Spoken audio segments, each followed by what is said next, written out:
समास 9 पिंडोत्पत्ती निरूपण. या दृश्यविश्वामध्ये सगळ्यात थोर असा अंतरात्मा होय हे या समासात एका वेगळ्याच पद्धतीने दाखवले आहे. ते आपण मुळातूनच ऐकूया. जो कोणी ह्या अंतरात्म्याशी अनन्यता साधतो तो त्याचा कामधंदा करीत असताही त्याचे अनुसंधान चुकत नाही. म्हणजेच चालता बोलता न मोडे आसन, न भंगे ते मौन कदाकाळी अशी त्याची अवस्था असते.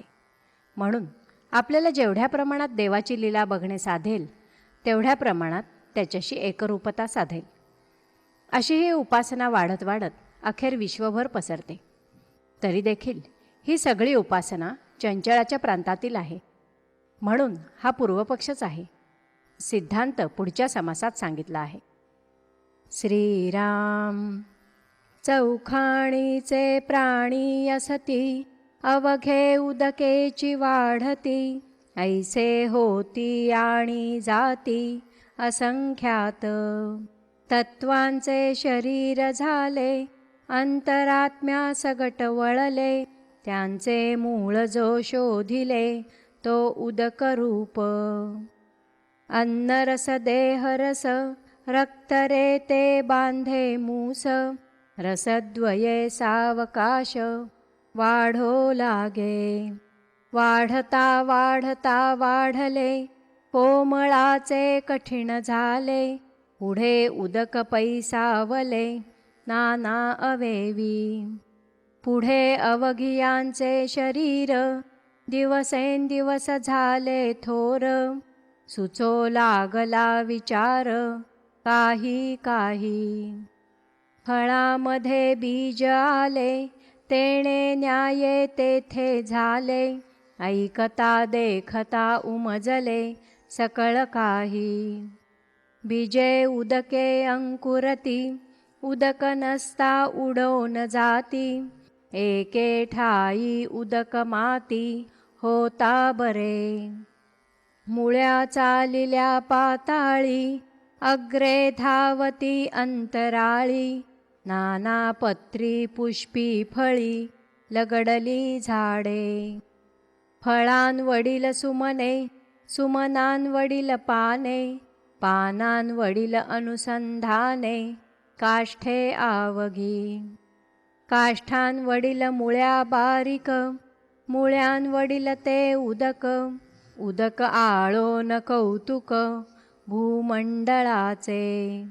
याची ऐसी आहे प्रचिती, तेव्हा सकळांवडील जगती, जगती वडील मूर्ती आपो नारायणाची.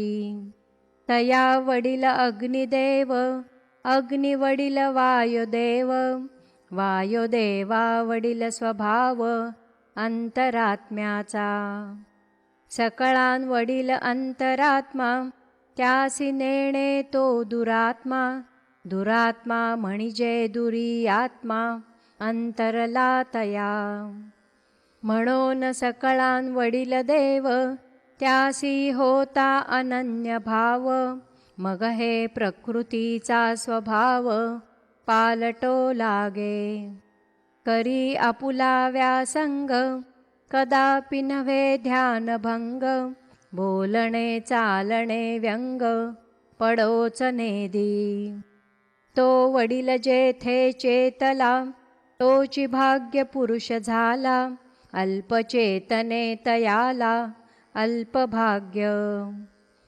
तया नारायणाला मनी, अखंड आठवावे ध्यानी, मग ते लक्ष्मी तयापासूनी जाईल कोठे.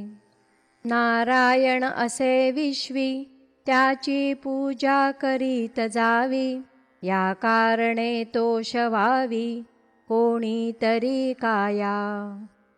उपासना शोधून पाहिली, तो ते विश्व पाळिती झाली, नकळे लीला परीक्षिली नवचे कोणा. देवाची लीला देवे विण, आणिक दुसरा पाहे कोण, पाहणे तितुके आपण देवची असे. उपासना सकळा ठाई, आत्मा राम कोठे नाही, या कारणे ठाई ठाई रामे आटोपिले। ऐसी माझी उपासना आणि तान ये अनुमाना, नेऊन घाली निरंजना पैलीकडे। आवाहन विसर्जन ऐसेची बोलिले विधान, पूर्वपक्ष झाला येथून सिद्धांत पुढे। वेदांत सिद्धांत धादांत प्रचित प्रमाण नेमस्त, पंचीकरण सांडून हित वाक्यार्थ पहावा। इति श्रीदासबोधे गुरुशिष्य संवादे पिंडोत्पत्ति निरूपण नाम समास 9वा। श्रीराम।